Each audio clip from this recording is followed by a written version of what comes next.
Hello friends, कैसे हैं आप सब। स्वागत है आपका यूपीएससी एट होम प्रविष्या के यूट्यूब प्लेटफॉर्म पे। हम जो यूपीएससी एंड यूपीपीसीएस की मेंस आंसर राइटिंग कर रहे हैं, जिसमें हमारा जो टारगेट रहता है डेली 5 क्वेश्चन की आंसर राइटिंग करने का, उसी सीरीज़ में हमारा ये क्वेश्चन है जीएस पेपर 4 से। हमारी जो मेंस की सीरीज़ चल रही है वो यूपीएससी एंड यूपीपीसीएस के पीवाईक्यू पे बेस्ड है, जो कि मॉडल क्वेश्चन को भी साथ में लेके हुए करंट के साथ अपडेट करते हुए आप लोगों को कंप्लीट कराई जा रही है। आप लोग चाहें तो इस सीरीज़ के माध्यम से पूरी मेंस की तैयारी को और बेहतर कर सकते हैं। तो सबसे पहले हम आज का जो है क्वेश्चन देखेंगे। क्वेश्चन क्या है, क्या केवल कानूनी उत्तरदायित्व पर्याप्त है या शासन में नैतिक उत्तरदायित्व भी आवश्यक है? यूपीएससी और अन्य सरकारी संस्थानों के उदाहरण के साथ इस पॉइंट ऑफ व्यू को स्पष्ट कीजिए।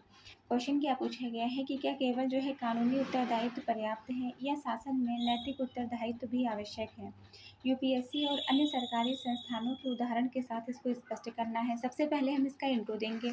इंट्रो में हमने क्या लिखा है कि लोकतांत्रिक शासन प्रणाली केवल कानूनों पर आधारित नहीं हो सकती, यह नैतिक मूल्यों और उत्तरदायित्व पर भी टिकी होती है। कानून केवल जो है न्यूनतम मानदंड निर्धारित करते हैं, जबकि जो नैतिकता है वह उच्चतर आचरण की मांग करती है। तो कानूनी जो है उत्तरदायित्व की क्या क्या सीमाएं हैं उसको हम देखेंगे। इसमें क्या है, केवल न्यूनतम आचरण सुनिश्चित करता है। ये जो है क्या करता है, कानूनी जो उत्तरदायित्व है वो क्या करता है, केवल न्यूनतम आचरण सुनिश्चित करता है। दंड के डर से अनुपालन होना आत्म प्रेरण नहीं है। मतलब वो जो है किसी बात का जो है अनुपालन जो है किस आधार पर करता है, क्योंकि उसको जो है पनिशमेंट ना मिले, तो वो नैतिक मूल्य के अंतर्गत नहीं आएगा। क्योंकि जो है उसको वो आत्म प्रेरणा से जो ये कार्य नहीं कर रहा, वो किस चीज़ से कर रहा है, वो इस चीज़ से जो है कर रहा है कि हमें जो है कोई ऐसा हम कार्य करें, मतलब कोई हम क्राइम कर दें या कुछ भी जो है हम करें, तो उसमें जो है दंड उसके अंतर्गत जो है हमें दंड मिलेगा। दूसरा क्या है, नैतिक द्वंद्व जो है जैसी स्थितियों में निर्णय की स्पष्टता नहीं होती है।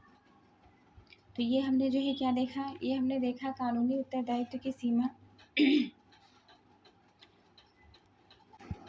नेक्स्ट हम क्या देखेंगे, शासन में नैतिक उत्तरदायित्व क्यों आवश्यक है। पहला जो पॉइंट था वो क्या था कि कानूनी उत्तरदायित्व की क्या क्या सीमाएं हैं। केवल जो है न्यूनतम आचरण सुनिश्चित करता है ये, और जो है किसी भी बात का जो है अनुपालन किस आधार पे किया जाता है कि हमें जो है दंड जो है मिला है, उसके बदले जो है हमें दंड मिलेगा, इसलिए जो है किया जाता है। आत्म प्रेरणा से नहीं किया जा रहा है। और जो नैतिक द्वंद्व जैसी जो स्थितियाँ उत्पन्न होती हैं उसमें निर्णय में स्पष्टता जो है नहीं होती है। नेक्स्ट हम क्या देखेंगे, शासन में नैतिक उत्तरदायित्व क्यों आवश्यक है।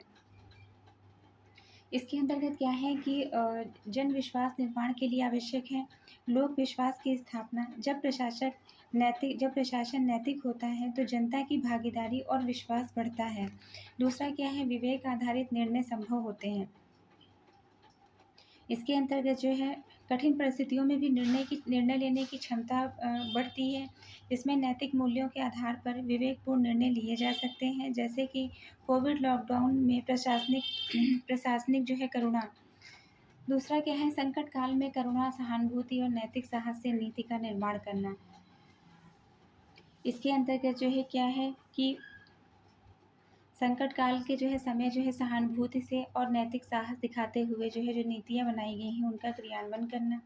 नीतियों को मानवीय दृष्टिकोण लेना, जैसे जो है योजनाओं में जनजातीय समुदायों, वंचित वर्गों को प्राथमिकता दिए जाना। मतलब जिस समुदाय के लिए कोई भी जो है पॉलिसी बनाई जा रही है, तो वो वहाँ पे इस बात का ध्यान ज़रूर रखना कि वो जो पॉलिसी बनाई जा रही है उस पॉलिसी से उस व्यक्ति का जिसके लिए वो पॉलिसी जो है बनाई गई है उसका लाभ हो रहा है या नहीं हो रहा है, इस बात का जो है ध्यान ज़रूर रखना चाहिए। नैतिक उदाहरण क्या है कि अधिकारी अपने आचरण से समाज में नैतिक आदर्श स्थापित करता है। नेक्स्ट हम देखेंगे कुछ उदाहरणों के माध्यम से। इसमें क्या है, यूपीएससी निष्पक्षता और पारदर्शिता केवल कानूनी दायित्व नहीं बल्कि नैतिक प्रतिबद्धता भी है। टी.एन.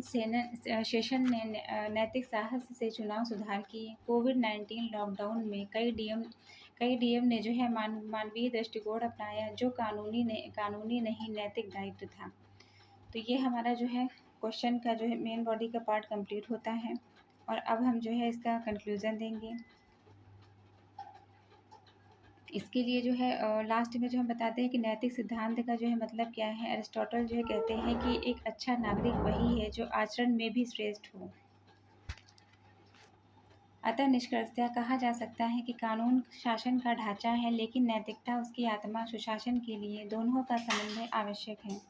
कानून जो है क्या है, यह जो है शासन का एक ढाँचा बनाता है, पर नैतिकता उसकी प्राण है। सुशासन वही है जिसमें कानून और नैतिक मूल्यों का संतुलित समावेश होता है। तो ये हमारा क्वेश्चन कंप्लीट होता है, जो कि हमने लिया था जीएस पेपर 4 से। आप लोगों को हमारी जो ये मेंस की सीरीज़ चल रही है कैसी लग रही है, हमारे कमेंट सेक्शन में ज़रूर बताइए। तो ऐसे ही पढ़ते रहिए, लाइफ में आगे बढ़ते रहिए, यूपीएससी एट होम प्रविशा के साथ में मेंस आंसर राइटिंग करते रहिए। Thank you.